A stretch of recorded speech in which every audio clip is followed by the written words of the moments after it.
Como todos los actores de la cultura, la Orquesta Juvenil del Sodre debió suspender sus presentaciones en vivo, pero está publicando material en plataformas digitales, como esta versión a violín y piano del Preludio y Allegro del austríaco Fritz Kreisler.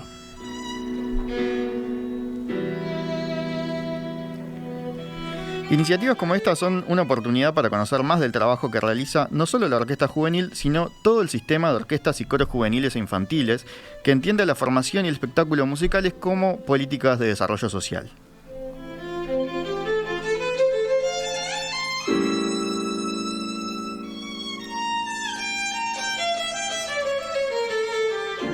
Para hablar de esto estamos en línea con el músico Ariel Britos, que es director de la Orquesta Juvenil del Sodre y fundador del Sistema de Orquestas y Coros Juveniles e Infantiles del Uruguay. Ariel, buen día, bienvenido. Muy buenos días, Emiliano, ¿cómo están? Bueno, con una cantidad de preguntas que tenemos para plantearte a ti, también algunos integrantes del movimiento, ¿no? Algunos de los jóvenes músicos, pero empecemos ubicando los antecedentes. La idea que inspira este Sistema Nacional de Orquestas Juveniles proviene de Venezuela, ¿verdad?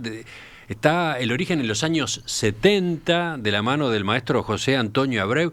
Contemos eso.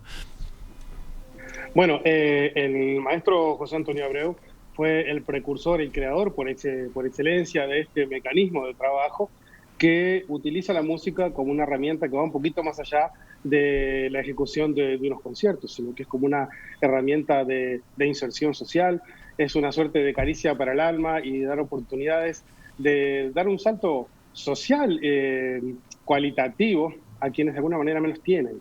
Es de generar riqueza donde se supone que había pobreza.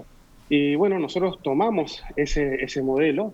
No fue que lo tomamos porque sí, sino porque el contador Enrique Iglesias, ese gran uruguayo al que le estaremos eternamente agradecidos, le pidió al maestro José Antonio Abreu que Uruguay merecía conocer esta tarea, esta nueva forma de encarar la música, de ver el arte y dar oportunidades, y que lo trajera acá. Así fue como nosotros comenzamos a trabajar con el maestro José Antonio Abreu, lo conocimos, se convirtió en nuestro maestro, nos entrenó por muchísimos años y hemos recorrido el mundo de la mano del sistema y del maestro en esta tarea tan linda que es la música, es la acción social a través de la música. Utilizaste recién el término el sistema. Así lo llamaba el propio Abreu, ¿no? El propio maestro Abreu. El sistema, aludiendo al sistema de orquestas juveniles, etcétera, pero decía el sistema. Exactamente. El maestro soñaba con esa idea de un sistema mundial. De hecho, la UNESCO lo que le comisionó en sus inicios. Él era el director del Sistema Mundial de Orquestas y Coros Infantiles y Juveniles que impulsaba la UNESCO. Él decía que la música podía derribar todo tipo de fronteras físicas, fronteras mentales, y vaya si lo hace. Gastón. Acá tengo una frase de Abreu que era que de una entrevista que le hicieron, él murió ya hace como en 2012 por ahí, poquito antes en El Mundo le hicieron una entrevista que decía: en el futuro no debe quedar ni un niño ni un joven fuera de la música en Venezuela, todas las provincias tienen que estar llenas de coros y orquestas, todas, la vida cotidiana debe expresarse en música. Ese era como el mensaje de fondo, ¿no? Sí, ese era el mensaje de fondo y era realmente por lo que él vivió. Él dio su vida por esto, su vida la consagró a los niños y a las niñas y a los jóvenes. Y realmente es un legado que espero nosotros ser de alguna manera dignos portadores. Nunca vamos a estar a la altura, pero sí que vamos a trabajar por eso. En Venezuela lleva más de 50 años, ¿no? O casi 50 años esta experiencia. Pasó por varios gobiernos de distintos signos políticos, y en América Latina también se ha ido extendiendo. Ahora hablaremos de Uruguay, pero ¿en cuántos otros países existe?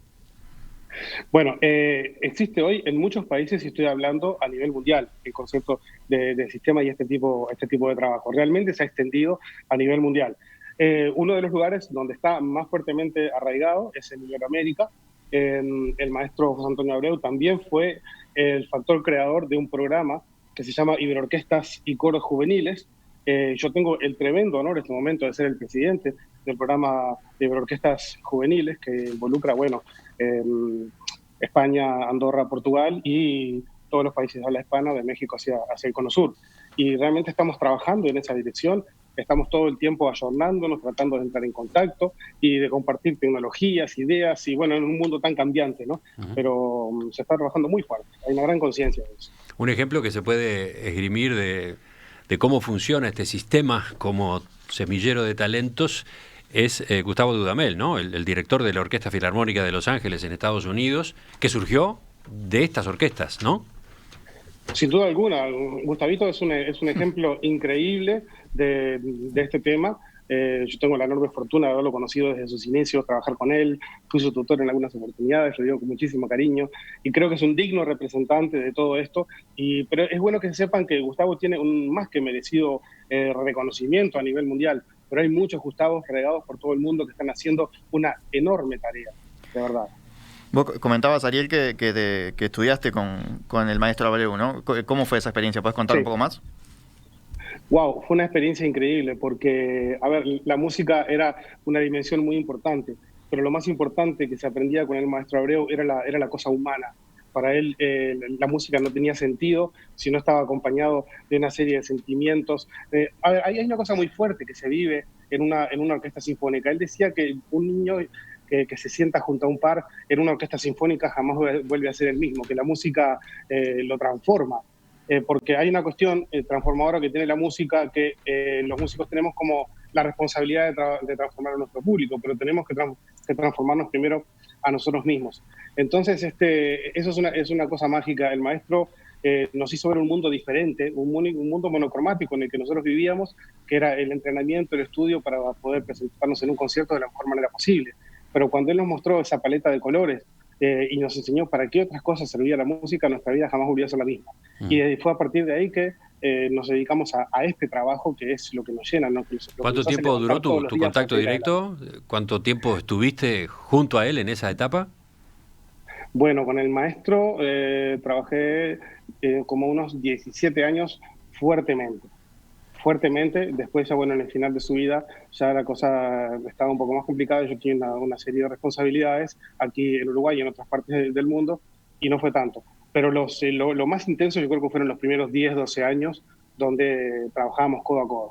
¿Y cuándo es entonces que nace acá, que se forma acá el sistema? Bueno, nosotros fundamos esto, colocamos la piedra fundamental en 1996, un 19 de junio, y creo que por ahora estamos cumpliendo como 20, 25 años el año que viene, y los pensamos celebrar por todo lo alto. O sea que tenemos un rato trabajando en Uruguay. ¿Y en qué órbita se instaló el sistema de orquestas juveniles? Hoy asociamos a la orquesta juvenil al SODRE. ¿Nació en el SODRE también? No, esto no nació en el SODRE. Esto nació originalmente en la órbita del Ministerio de Educación y Cultura. Me acuerdo que en ese entonces el ministro era Samuel Lichtenstein, en nuestros comienzos. Después nosotros manejábamos un lenguaje un tanto diferente al lenguaje del Estado y decidimos trabajar desde el ámbito privado. Creamos la Fundación Sistema de Orquestas Infantiles y Juveniles del Uruguay.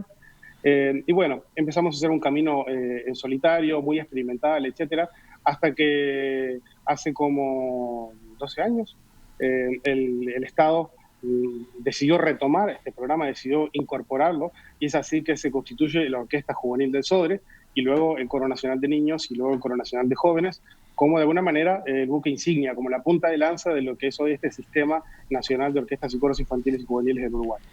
Es nacional porque hay centros de formación en 10 departamentos, si no me equivoco, ¿no? Hay 19 centros de formación del sistema distribuidos por el país. Canelones, Colonia, Cerro Largo, Durazno, Flores, Florida, San José, Soriano, Montevideo. En Paysandú habían tenido algún problema, no sé si sigue. Bueno, sí, en Paysandú tuvimos un impasse. Todos sabemos que el coronavirus pegó fuerte en toda nuestra sociedad y estamos retomando ahora las actividades. Así que, bueno, por suerte eso no se discontinuó. Pero sí, es un sistema nacional por eso, y porque estamos empecinados en que en lo que resta de este año y el año que viene vamos a tener presencia física en los 19 departamentos. Siempre nosotros tuvimos claro que esa era nuestra misión fundamental, el Uruguay como un solo territorio. ¿Y qué pasa en cada uno de esos centros? ¿Qué ocurre con los niños, los jóvenes? Y pasa magia. Pasan cosas que llegan niños que no saben lo que es una orquesta, que muchas veces escucharon hablar de un violín, de una trompeta, pero nunca tuvieron contacto físico con él, y habría que estar ahí un día para ver cómo se le iluminan los ojos a esos muchachitos que toman contacto por primera vez con esto, que se sientan con un compañero, que se sienten iguales, que empiezan a entender ese concepto de interdependencia donde todos se tienen que importar por todos. O sea, es realmente fascinante el fenómeno que se da de transformación, no solamente del niño que está detrás del instrumento, sino del entorno, de la familia, del barrio, de la sociedad. Sí, a ver, en la emisión no en video, en contando este eso. momento se está observando un concierto de la Orquesta Juvenil del Sobre, pero ese es como el punto final o una etapa muy superior de todo este proceso. Ahora estamos hablando de lo que ocurre en el barrio, ¿no? Exactamente. Allí se reúnen en grupos de qué tamaño. Bueno, las orquestas tienen un promedio como de 100 integrantes aproximadamente cada orquesta. Entonces, a ver... Y efectivamente, entonces, en cada centro hay una orquesta. Sí, sí, sí, sí. Sí. Nosotros no somos un conservatorio, o sea, nosotros somos un sistema de orquesta, que tenemos actividad pedagógica, pero orientada siempre a la tarea en grupo. Entonces, los niños llegan a tocar en grupo. El niño lo que quiere es hacer música, socializar, y es lo que nosotros hacemos. Es una formación que empieza en grupos más grandes y después se van achicando hasta llegar a la escuela superior. Trabajamos en 3 niveles, inicial, intermedio y superior.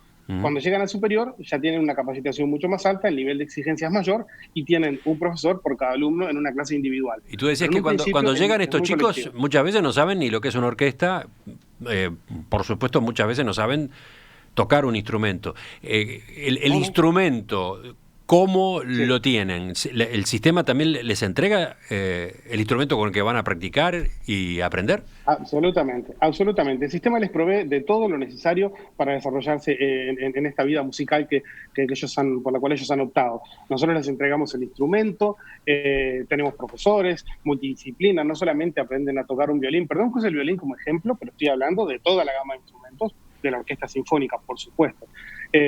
Aquí aprenden lectoescritura, historia de la música, armonía, contrapunto, o sea, todas las materias necesarias para su desarrollo futuro como músicos en caso de que opten por tal cosa. Los que no optan por la vida artística, en el camino seguro habrán recogido unas herramientas que le valdrán para la vida cotidiana, porque aquí el trabajo en equipo, la solidaridad, de importarse por el otro, son la disciplina, son las cosas que nosotros marcamos a juego desde el comienzo.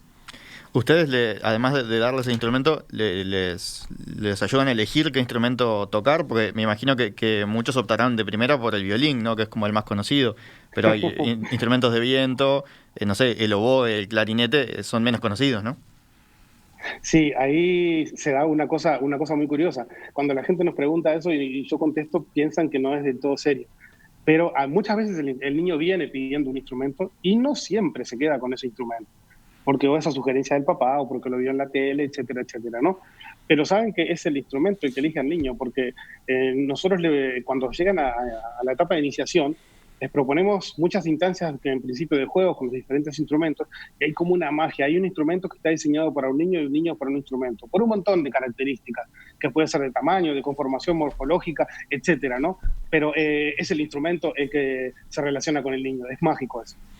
Y bueno, el oyente puede estar preguntándose cómo se financia toda esta actividad. Por ejemplo, la compra de los instrumentos, el pago a los docentes.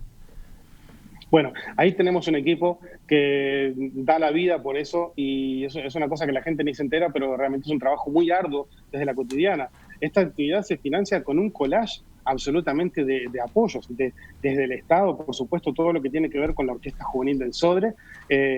Tenemos el soporte del Ministerio de Educación y Cultura y del Sodre, edilicio y económico. El programa Un Instrumento a un Niño, que está arrancando, también aporta un poquito de financiación, las intendencias, el INAU, el MIDES, el CODICEN, un montón de actores privados, organismos internacionales. Nosotros hemos tenido muchísimas donaciones, hacemos proyectos constantemente.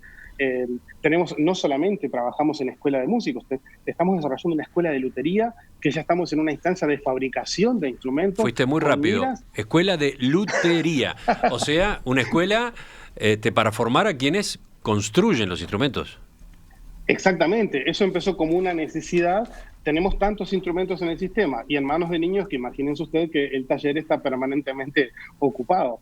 Entonces, primero surgió como una necesidad de reparación. Y ahí, en base a la iniciativa de los chicos y los maestros que están en el taller, empezaron a investigar y llegamos a la conclusión de que estamos en condiciones de fabricar. Y ya estamos fabricando instrumentos y ahora queremos fabricar en serie para proveer al sistema y a otros sistemas de otros países. Entonces, bueno, hay un montón de colaterales que aquí se trabajan, como gente que se dedica a aprender cómo es un archivo musical, hay otros muchachos que se van por la gerencia, por la producción. Bueno, hay un montón de cosas que se van uniendo a lo que es el sistema que nació como sistema de orquestas, ¿no? Capaz que vale la pena pasar en limpio números ahora en cuanto a cantidad de participantes, cantidad de niños y adolescentes integrados en el sistema. Bien, hoy estamos superando en la práctica los 1.600 niños que están involucrados directamente. ¿Cuántos? Porque 1.600 niños y niñas. La pandemia hizo mella en nosotros. Teníamos un montón de programas de carácter masivo iniciados que han tenido que ser suspendidos. Pero esa cantidad se duplica fácilmente y esperamos superar eso en cuanto las condiciones de presencialidad nos lo permitan. Pero hoy estamos un poquito retraídos en ese sentido. Ah, bueno, pero por ese motivo. No sí, sí, claro. El sistema puede bancar más, puede aceptar, incorporar más. El sistema está preparado para bancar muchos miles de niños. Hay una ecuación, una realidad, que es la que estamos tratando de acompasar y para la cual estamos buscando los apoyos necesarios, que es un tema económico también. Bueno, sí, mayor cantidad supongo, de niños, mayor cantidad de profesores. Sí, esa era una pregunta más o menos cantada, ¿no? ¿Cuál es el límite? ¿Cómo les da el presupuesto, no? Bueno, nosotros trabajamos por encima de nuestras posibilidades presupuestales, muy por encima realmente. Eso gracias al compromiso de los maestros, del equipo de gestión, de todo el mundo que forma parte de este sistema de orquestas y coros, realmente. Ajá. Y los padres, que son realmente un puntal increíble. O sea, el sistema también está plagado de voluntariado.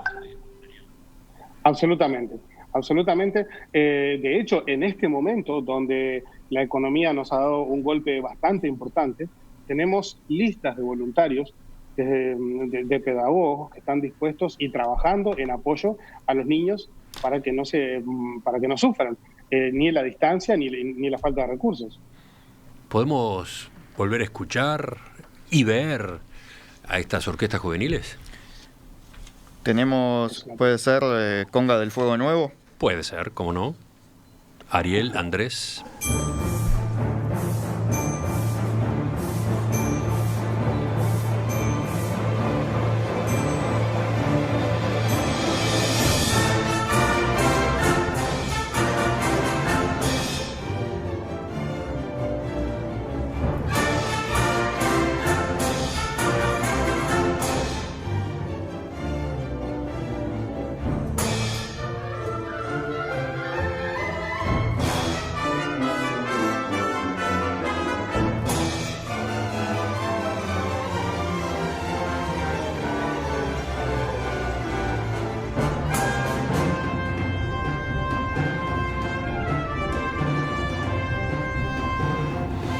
Dice una de nuestras oyentes, Alicia, conocí hace unos años la orquesta del kilómetro 16 de Camino Maldonado.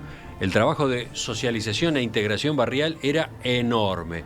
Hoy se continúa así. ¿Hay otros casos en otros barrios? Bueno, me parece que estaría bueno que en la segunda parte, cuando continuemos conversando con Ariel Britos, cuando incorporemos también algunos de los botijas músicos, vayamos por este lado justamente.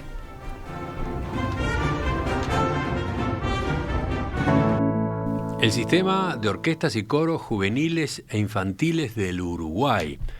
¿Qué recorrido ha hecho? ¿Qué penetración tiene hoy en la sociedad uruguaya? ¿Cuáles son sus proyectos? ¿Cómo maneja esta etapa crítica, la de la emergencia sanitaria, con todas las limitaciones que implica? Ese es el tema de esta hora hoy, en perspectiva.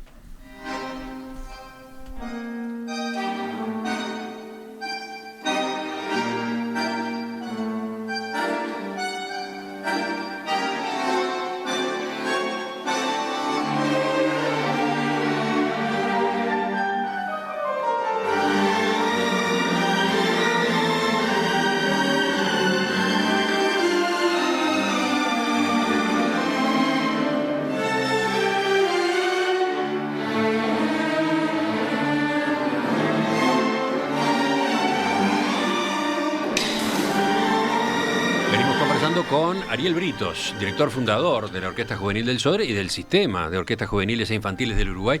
Cuando escuchás esta grabación, Ariel, ¿qué te sale? Una emoción tremenda, ¿no? Me doy cuenta que hemos hecho cosas tan lindas, te juro. Es increíble. Ahí está la orquesta, ahí está la orquesta en el escenario, ¿no? Ahí está con toda la formalidad del caso. Sí. No, es precioso, hay un recorrido tremendo, hay tanta vida recorrida, te juro que wow, es muy fuerte. Bueno, pero hay que charlar también con quienes han sido formados por este sistema, por quienes hoy integran los elencos, por quienes hoy están produciendo y avanzando. Vamos entonces a sumar dos voces, Gastón, ¿no? Sí, los que siguen la emisión en video ya los habrán visto ahí. Aparecieron recién en la pantalla. Sí. Están con nosotros Jara Pereira, que tiene 19 años y es violinista. Jara, buenos días. Hola, buen día. Y también nos acompaña Elías Cardoso, que tiene 28, es uno de los más grandes de la orquesta juvenil. Buenos días para ti también. Buenos días, ¿cómo andan? Jara, ¿de dónde sos tú concretamente? Yo soy de La Teja, zona oeste. ¿Y qué haces con esa bandera británica atrás? Es decoración. ¿Y Elías? Bueno, yo soy de Las Acacias, en Montevideo, y comencé en el sistema de orquestas hace tiempo. Hoy en día dirigís el núcleo en Dolores, ¿no? Sí, hoy en día tengo la grata, que en su momento fue una grata sorpresa dirigir el núcleo en Dolores tras aquel tornado que pasó en 2016 y bueno, hoy estamos ya hace 3 años que estamos trabajando ahí con todos los amigos de Dolores y bueno, es un privilegio enorme. No sé si en la charla con Ariel, no sé si mencionamos la palabra núcleo, es así como le dicen a estos centros de formación, ¿no? Sí, que son cada uno los tiene... núcleos que son como con pequeñas orquestas que formamos en los diferentes departamentos. Contanos, Jara, a propósito de tu experiencia. A ver, 19 años dijimos, ¿cuánto tiempo llevas en el sistema? Llevo 6 años. Yo empecé más o menos a los 12, 13, que me hubiese gustado empezar un poco antes, pero en mi zona se empezó a esa edad, más o menos, a ese año. Y yo entré en la orquesta juvenil en 2016, me estuve preparando. Yo estaba acá en el núcleo de La Teja, estuve unos 3 años, después me preparé para la audición y entré en la orquesta juvenil y hasta ahí estoy. Qué bien. Y en el momento en que empezaste, ¿qué contacto tenías con la música? Hasta ese momento, ¿cómo era tu vínculo? Cero, o sea, muy poco, porque, bueno, mi madre desde antes tenía contacto con la música, pero hubo un tiempo que se dejó y en mi casa casi que no se escuchaba ni nada, pero sí recuerdo cuando era chica que mi madre me llevaba a ver el ballet, cuando tocaba también la orquesta del Sodre, que tocaba ahí en el foso, y después de ahí como que empecé, como que quería violín, y mi madre buscando por todos lados hasta que al fin encontró el papelito del núcleo y ahí me fue a inscribir y probé y ta. O sea, la música clásica no te resultaba algo muy lejano. Más o menos, o sea, era como que me gustaba, pero, por ejemplo, no era común ni en gente de mi edad, ni en gente de mi entorno. ¿Te miraban raro? Mucho... Claro, o sea, si decías que escuchabas música clásica, era como que, ¿cómo vas a escuchar música clásica? Y Elías, cuando tú te integraste, ¿qué relación tenías con este tipo de música? Ninguna. Yo siempre quise aprender música y no teníamos las herramientas por un tema socioeconómico, digamos. Entonces, lo más cercano que fue mi hermana más chica que yo, la del medio. Ella comenzó a estudiar en la escuela pública, pero era cuando estabas hasta en tercero de escuela que podías ingresar y yo ya estaba en cuarto. No pude ingresar, entonces su profesora de piano conocía el trabajo que estaba realizando el maestro Ariel con el sistema orquestas acá en Uruguay y ella fue la que me contactó con el sistema orquestas allá en 2002, por ahí. Y ahí fue que, bueno, pregunté, llamé para poder inscribirme y me recibieron de la mejor forma y todo lo que aprendí de música me lo enseñó el sistema. Decía esta oyente Alicia que había quedado muy bien impresionada cuando conoció el núcleo de la zona de acá, del kilómetro 16, Camino Maldonado. Ella habla no solamente de la educación musical, sino todo lo otro, ¿no? La socialización, la integración barrial. Cuéntenos ustedes sobre esa parte del trabajo que hacen. ¿Quién se anima? Cuéntenos los dos. Jara. Bueno, yo, no sé, me gustaría resaltar que uno cuando está en la orquesta siente que crece, por lo menos yo lo sentí, ojalá que todos lo hayan podido sentir, que uno crece como humano y crece como persona y se aprende a integrar al grupo, aprende a convivir de diferente manera. Yo siempre lo comparo mucho con el liceo y se notan muchísimas diferencias que hay tipo, de comportamientos, de civilización, que es increíble, que yo siempre lo resalto y a mí me encanta eso. Yo lo que puedo aportar a eso que preguntabas recién es que lo que está bueno es en cualquier núcleo o mismo en la orquesta juvenil que cuando vos pasas de la puerta hacia adentro, somos todos iguales, donde estamos tirando todos para el mismo lado y aprendés valores de interdependencia, de compañerismo, de solidaridad, de aprender a mirar no solo por vos, porque tenés que mirar por un atril, por una fila, por una sección, por una orquesta entera. Y eso creo que es un poco, que si pudiéramos llevar eso a la sociedad en sí, si toda la sociedad tiráramos juntos para el mismo lado, funcionaríamos mejor, y eso es algo que me ha enseñado la orquesta a mí en lo personal. Elías, vos, hoy estábamos hablando de cómo el sistema tiene todo un costado de desarrollo social, ¿no? Y vos comentabas que cuando empezaste a dirigir este núcleo en Dolores fue después del tornado. ¿Cómo fue esa experiencia en ese sentido? La música con un rol sanador, ¿no? Sin duda, fue cuando llegué, era, bueno, muchas cosas se empezaban a mover de a poco, muy de a poco. No sé si decirlo lamentablemente, pero el tornado trajo que hoy el sistema está representado en Dolores, y justo el tornado pasó por bien arriba del teatro y lo destruyó por completo. No quedó nada del teatro. Entonces todo se ha ido reconstruyendo y una de las pocas cosas que queda es el Teatro Paz y Unión. Entonces ha sido como un punto de encuentro para toda la sociedad, para los chicos, como un motor para poder resurgir, el volver a integrarse.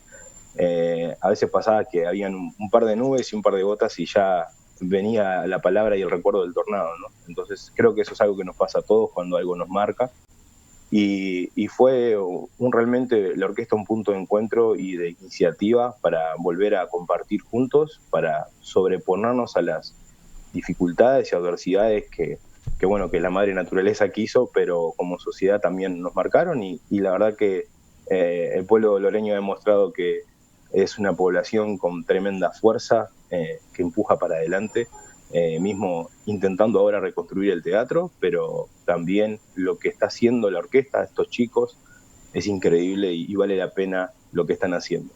¿Y dónde tocan? Nosotros tocamos, por ejemplo, trabajamos en la parte del Centro Recreativo Paz Unión, en la parte social, digamos. Tenían dos partes, el teatro, y la parte era como un club, como salón social. Y ahí estamos desarrollando nuestras clases, y por ejemplo lo lindo fue que a fin de año, este año que pasó, hicimos nuestro concierto de cierre en lo que quedó del teatro, o sea que ahora está en etapa de reconstrucción, pero bien básico. Sí, vi bueno, el era video, todo muy impresionante. Sí, o sea, tipo a cielo abierto, Sí. Era solo nivelando el piso, y bueno, ahí armamos la estructura con todos los amigos de allá, armamos una estructura, una plataforma, y tocamos con los chicos, con una banda mía de Dolores, y bueno, fue algo muy emotivo para toda la sociedad, ver que a pesar de que no tenemos el teatro en pie, tenemos una orquesta que está empujando y que está incitando a que podamos volver a tener nuestro teatro en pie. Ariel, hablando de la integración que el sistema de orquestas juveniles promueve, de ese trabajo que va más allá de la música, capaz que podemos ver algún ejemplo de esta etapa, justamente, la de la emergencia sanitaria. Enseguida charlaremos sobre cómo están trabajando con las limitaciones que impone todo esto de la distancia, etcétera, pero desde ese otro ángulo, ¿qué están haciendo? Wow. Bueno, desde ese otro ángulo es increíble el nivel de conciencia que tienen nuestros muchachos, ¿no? Lo primero es ocuparse y preocuparse y ocuparse del otro en el sentido de las necesidades básicas. ¿Qué está pasando con nuestros colegas? ¿Le están pasando bien? ¿Tienen trabajo? Hay muchas familias que se han visto en situación bastante complicada. Aquí en la orquesta damos soporte psicológico, de alguna manera los amigos se llaman, las redes sociales están explotando, cuando hay que organizar canastas para socorrer a alguien la organizamos, cuando alguien necesita una mano en el área que sea, la orquesta sale en su ayuda. Y cuando digo la orquesta me refiero al sistema, para mí el sistema es la orquesta. Y me he sentado a mirar ese panorama y realmente me he sentido tan reconfortado durante todo este tiempo porque ver una humanidad tan en chiquito, ¿no? Porque son chicos tenemos chicos de 3 años a 28 como Elías, chicos de 12 años pensando cómo puedo ayudar al otro, es realmente emocionante. Como si fuera un ensayo de música, pero en este caso es en la vida real. El teatro es la vida real. Está muy bueno. ¿Qué dicen ustedes, Jara, Elías? ¿Agregan algo a lo que contaba recién Ariel? Coincido plenamente. Hemos visto cómo hemos recibido ayuda entre todos, pero de nosotros mismos. El que podía extendía un poco más su mano, sabiendo de que como funciona musicalmente el sistema, yo aprendo y lo que aprendo te lo comparto. También hemos hecho así en la vida real con situaciones reales en este momento de pandemia. Jara. Sí, nos dimos cuenta que hay muchísimo compañerismo, de que si hay gente que vemos que lo necesita más, hay gente que hace sus sacrificios por decir, ok, esto que tengo yo se lo dejo a otro que lo puede necesitar más que yo, y es increíble. Lo vimos ahora en la pandemia, que es increíble. ¿Qué tal si ponemos un pericón para continuar?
Ya habíamos escuchado esta versión del Pericón hace algunas semanas acá en el programa, pero vale la pena volver sobre ella enseguida, porque es un trabajo maravilloso desde el punto de vista de la música, del registro del sonido, pero además desde el punto de vista visual, ¿no? La edición, ¿no? La edición multicámaras esta en la que llega a ver 12 pantallas al mismo tiempo, mostrando a los chicos cada uno con su instrumento en su casa, muchos de ellos además vestidos con el ropaje característico de un baile como este. Es un video en el que además hay bailarines, no solamente intérpretes de instrumentos. ¿Cómo se generó una cosa así? ¿Qué dejó este caso? Bueno, con esto y algo más de lo que están haciendo en emergencia sanitaria, volvemos enseguida. El Pericón me lleva 60 años atrás, cuando lo bailaba en las fiestas de la escuela. Es hermoso, muchas gracias, dice Alicia desde la audiencia.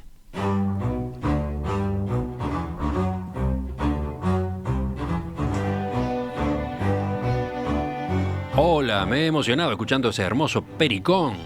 Felicitaciones a maestros y alumnos. Ojalá sigan haciendo realidad la utopía, dice otro de los mensajes, en este caso de Magdalena de Malvin.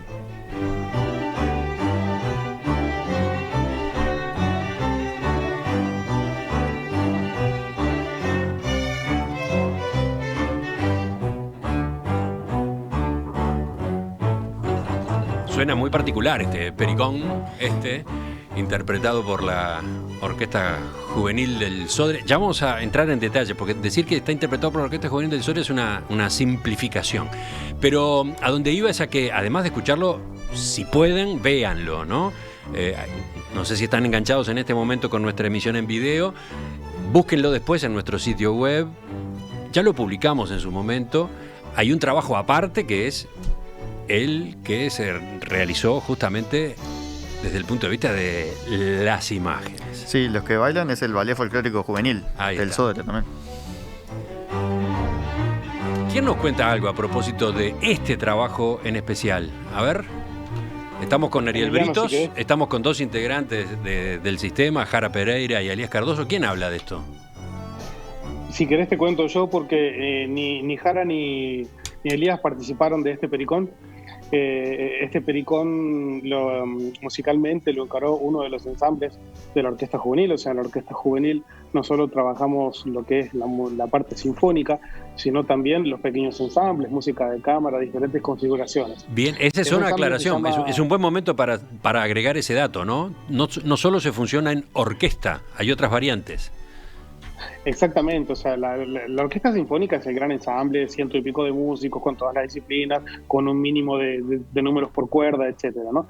Pero después hay diferentes, hay ensambles de madera, hay ensambles de metales. O sea, madera son flautas, oboes, clarinetes, fagotes, y metales son todas las que son las trompetas, los cornos, los trombones, las tubas, ensambles de percusión, diferentes ensambles de cuerdas, ensambles mixtos, y va desde un dúo, un trío, un quinteto, hasta cameratas. Entonces, bueno, este es un formato de uno de los tantos ensambles que se llama Ensamblarte, valga un poco la redundancia, que bueno, nos pusimos a pensar qué hacer. Hemos producido muchos más videos de este mismo grupo y de otros, y es 100% producción Orquesta Juvenil. El arreglo de este pericón, el arreglo musical, lo hizo Ignacio Fernández Chávez. Ignacio Fernández Chávez es un muchacho que es licenciado en dirección orquestal, es violista de esta orquesta que nació en el sistema. La edición de audio y video la hizo Juan Manuel Echevarría, un muchacho de Minas que nació y también se desarrolló en el sistema, que es violista y que no aparece ahí tocando. O sea, toda la idea de la producción es de los muchachos, están las escuelas de arte, en este caso la división Folclore, que colaboró con nosotros, y tuvimos que pensar cómo lo hacíamos, cada uno desde su casa, con lo que tenía, con los elementos. Algunos eligieron caracterizarse de alguna u otra manera. Toda esa parte de preproducción, de concepción de la idea, es tan lindo, es tan fermental. Pero eso no solamente se dio en este grupo, se da en todo el sistema, donde está todo el mundo pensando. Si tú vas a cualquier núcleo, vas a ver que todos los núcleos han subido cosas similares. Mismo dentro de la Orquesta Juvenil hay cientos de videos, y es un poco... cientos de videos, surfear. Cientos. Sí. Cientos. Sí. Miren entonces todo lo que tienen para conocer nuestros oyentes si se meten, ¿no? Si van ahí a bucear. ¿Dónde es que encuentran todo este material? Bueno, Orquesta... Elías, ayúdame, la página que nunca me acuerdo. Podés encontrar por Orquesta Juvenil del Sodre, tanto en Facebook o, bueno, después está la página, digamos, organizacional Orgas, de todo el sistema, orquesta.com. Ese es el Pero paraguas. mucho en canales de YouTube hay mucho material. Incluso, bueno, en el canal de Cultura en Casa han salido pila de videos. Claro, ahí también, ¿no? En Cultura en Casa, por supuesto. Hay muchos lugares donde podemos encontrar. Sí. Jara, En el canal de YouTube, Orquesta Juvenil del Sodre, está todo. Jara, ¿tú qué decís? ¿Cómo viste, cómo escuchaste este pericón? A mí me encanta. Me encanta. Además, todo lo que hace Ensamblarte a mí me encanta. Tú no integrás en Ensamblarte, como decía recién Ariel, pero lo seguís muy de cerca. ¿Ustedes se siguen entre los distintos grupos, entre los distintos núcleos? Sí, claro. De repente, no sé, estás en Instagram y te llega una notificación, núcleo de no sé dónde. ¿Y este núcleo? Bueno, tal, lo sigo. ¿Y compiten entre ustedes? No. ¿Se estimulan entre ustedes? Eso sí, supongo que sí. Eso sí. Igual la competencia siempre la hace uno mismo con uno mismo. Siempre, nunca es con el otro. No, pero es admirable todo lo que se han desarrollado en estas condiciones complicadas de la emergencia sanitaria, ¿no? Los caminos que encontraron. Sí, le buscamos la vuelta a todo, nosotros sí. Ariel como maestro está tan orgulloso que no puede más. Mírenlo. Eso es real, Emiliano. Esto es una tarea que no para, es de 24 por 24, y cuando escucho a los muchachos hablar con ese nivel de madurez, como Jara, como Elías y como todos los del sistema, realmente como que reconforta, ¿no? De alguna manera decimos, bueno, la tarea se está cumpliendo, estamos en el camino. Es para eso que vivimos, y esto es una familia tan linda que, wow, es muy difícil de describir con palabras.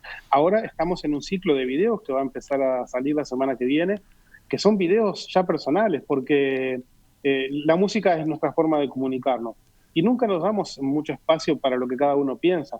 Y ha habido una serie de iniciativas que estamos sacando ahora contando historias personales de cada uno en el sistema, en la familia, en el barrio, para compartir, porque eso nos enriquece y nos ayuda a salir adelante a todos nosotros. Es nuestro motor diario. ¿Tendremos un video tuyo, Jara, por ejemplo? Seguramente puede ser. Es un compromiso. Elías, ¿el tuyo también estará? Sí, sin duda que sí. Enseguida vemos para el final en qué están trabajando y qué es lo que viene, pero ¿qué te parece si sumamos a Rosario, Gastón? Sumémosla. ¿Cómo andas, Rosario? Yo muy bien y encantada de oír a Ariel Britos, porque yo soy una fanática del sistema que él impulsó. Y es más, conozco algunas anécdotas que me hacen pensar que mi trabajo fue en ese caso absolutamente inolvidable. En primer lugar les cuento, esto se aplica en zonas con contextos críticos en toda materia. Y en ese sentido yo asistí hace algunos años a una clase que se estaba por dar en el núcleo de la Ciudad Vieja. Funcionaba en una escuela y creo que nunca había visto tanta cantidad de chiquilines desesperados por comenzar la clase. En particular, entonces, creo que eso en lo curricular no existe ni siquiera en esa escuela, y por eso mi gratitud al respecto. Pero además, me acuerdo que vi llegar a una rata que no tendría más de 8 o 9 años, con un estuche más grande que él de un instrumento que supongo que más chico que un cello no era, porque era impresionante. Ese es uno de mis recuerdos asombrado y asombroso. El otro tiene que ver directamente con la Orquesta Juvenil del Sodre, que un 24 de diciembre ya hace algunos años acompañó a un cascanueces, una versión del Ballet Nacional del Sodre que debo confesar ya no me implica ninguna emoción, pero en ese caso a las 11 de la mañana ver en el foso a la orquesta todos con el gorro de Navidad y como llegué antes no empezaba la función y comenzaron a interpretar otros temas harto conocidos por una platea llena de gente, que supongo que además era un beneficio para el país de Rosell, así que había muchísimos niños y jóvenes, y bueno, y verlos entonces aplaudir con entusiasmo aquello que la Orquesta Juvenil les ofrecía de antemano, no lo puedo olvidar. Creo, además, porque me lo contaron, que detrás del escenario, cuando todavía estaba el telón bajo, se preguntaban, pero ¿qué apuro tienen si todavía no se cumplió la hora? No se dieron cuenta que el entusiasmo venía por otro lado. Pero luego se levantó el telón, un silencio de muerte, y finalmente cuando concluyó, un aplauso de tipo de concierto rock, ¿verdad? Aplausos, silbidos, lo que quieran. Pero creo que en este caso, si bien la dirección musical respondía a Ariel Britos, obviamente, creo que la dirección de la orquesta, la batuta en ese caso, era de Martín García. Bueno, pero podría seguir tengo recuerdos, todos hechos gratos, y le aclaro al oyente que la utopía en este caso dejó de serlo para convertirse en una feliz realidad. Venimos al presente, venimos a hoy y el futuro. Gastón, ¿qué es lo que estuviste preparando? ¿Te acordás que hace algunas semanas pasamos un video y escuchamos una canción de García Lorca? La primera de una serie. De una serie interpretada por la Orquesta Juvenil, quizás la podemos recordar. Sí.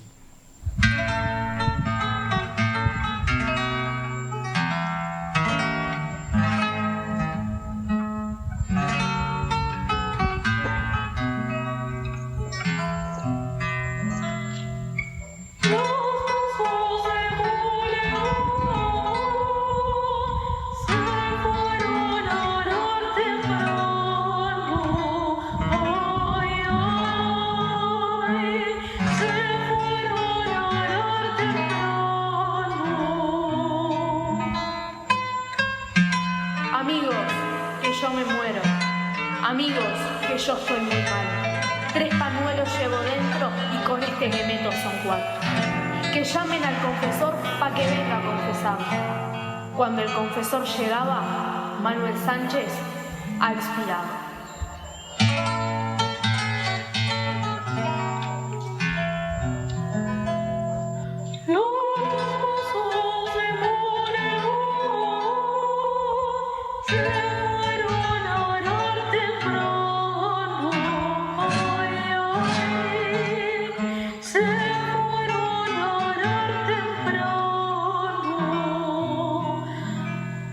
Ariel, contanos a propósito de este trabajo, porque hablamos de la Orquesta Juvenil del Sodre, pero en realidad estamos hablando, como queda claro para quien escucha, de un trabajo donde tenemos una voz solista, la de Erika Castro concretamente, y una guitarra, pero una guitarra que no integra el sistema de orquestas juveniles precisamente, ¿no?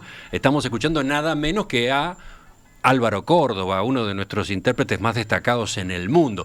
Entonces, ¿cómo se armó esto? Bueno, primero que nada, quiero comentarte que es súper emocionante escuchar a la querida Rosario diciendo esas cosas y nos estás dando una oportunidad increíble, Emiliano, que es de contemplar un poco lo que hacemos todos los días. Nosotros somos parte de la ola y a veces no nos damos cuenta. Es muy difícil ser parcial a la hora de contestarte, me cambiaron todos los esquemas. Con respecto a esto, sí, no, es increíble, no me tomo el tiempo habitualmente para hacer esto, estoy siempre trabajando para que pase y gracias por regalarme este espacio.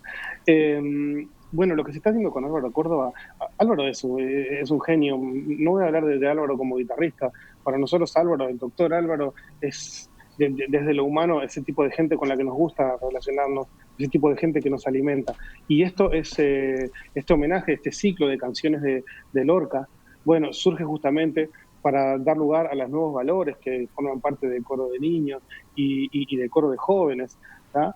Y bueno, surge como homenaje, la idea básica fue por el nacimiento de José Antonio Abreu, que lo celebramos hace muy poquito, ya desapareció físicamente, como ustedes lo comentaron, y también en agradecimiento a Enrique Iglesias, que sabemos que es un fan de todo esto, que ha sido un motor importantísimo.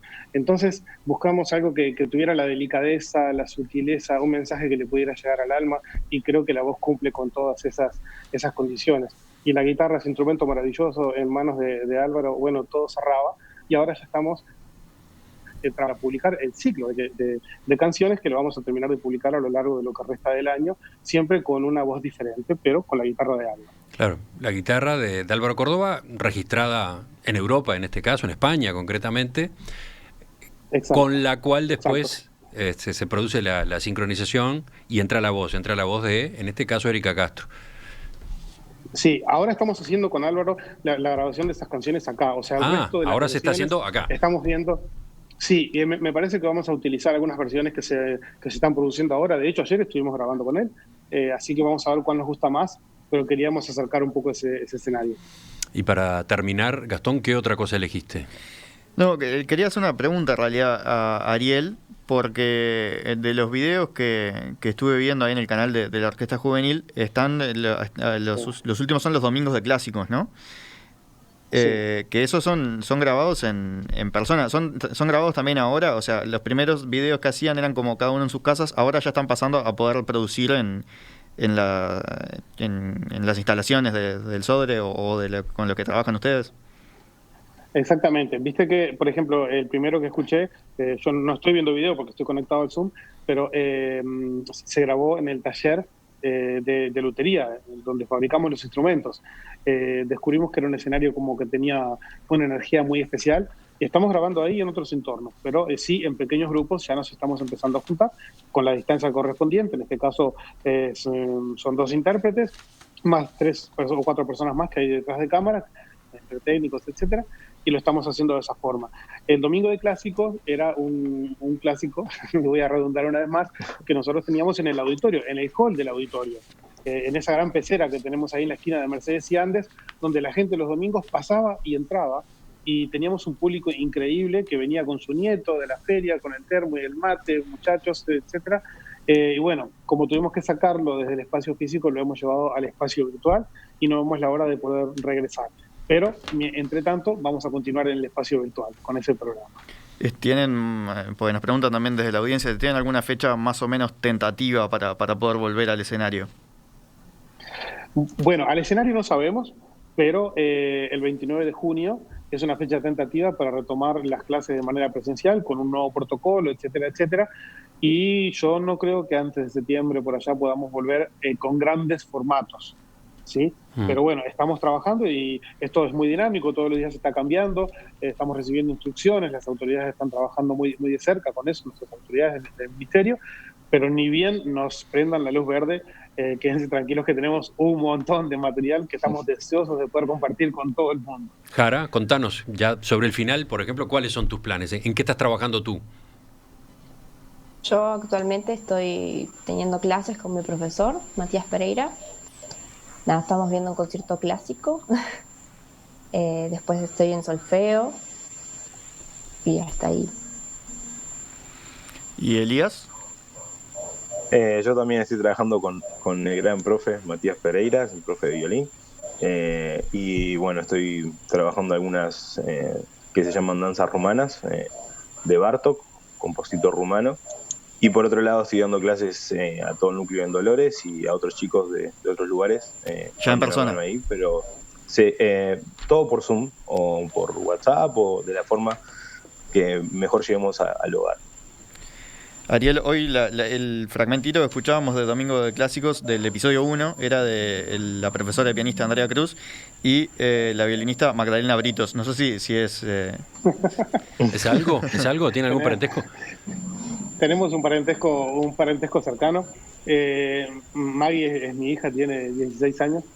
Y sí, bueno, fue la primera que rompió el hielo de la presencialidad y con la que decidimos hacer esta experiencia. Ahora ya tenemos un montón más de domingos de clásicos, los estamos incorporando a las redes. Le voy a refrescar la memoria a Jara, porque la Orquesta Juvenil, ese trabajo lo están haciendo a nivel de clase, pero la Orquesta Juvenil sigue trabajando en sus horarios habituales, hacen ensayos, hacen talleres y hacen también análisis de partituras, análisis de obras en Zoom que tienen 90 personas.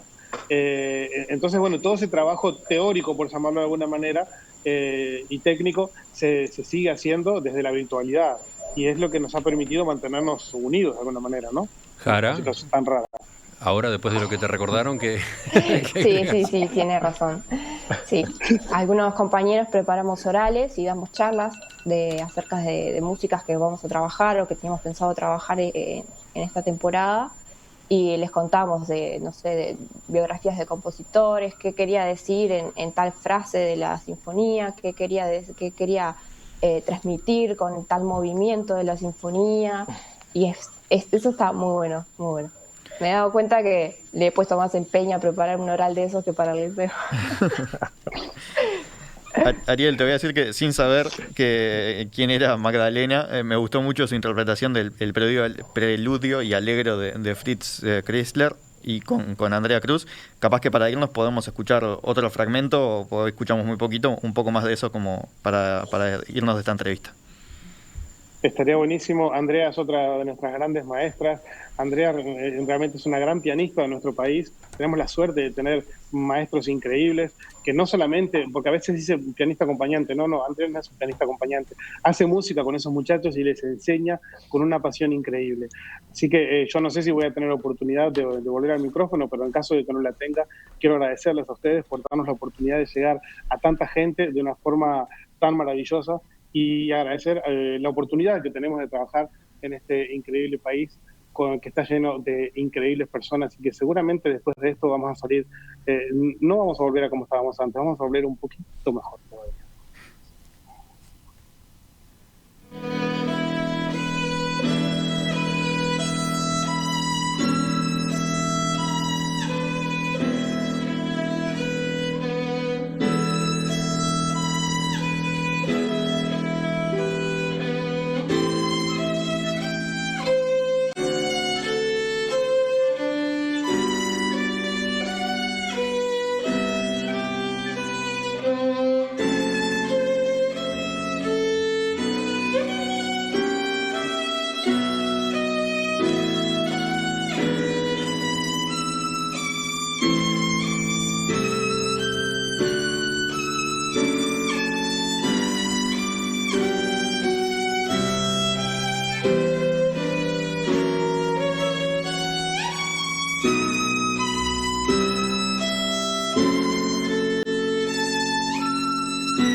Ariel Britos, en su carácter de maestro, director fundador de la Orquesta Juvenil del Sodre y del Sistema de Orquestas Juveniles e Infantiles del Uruguay.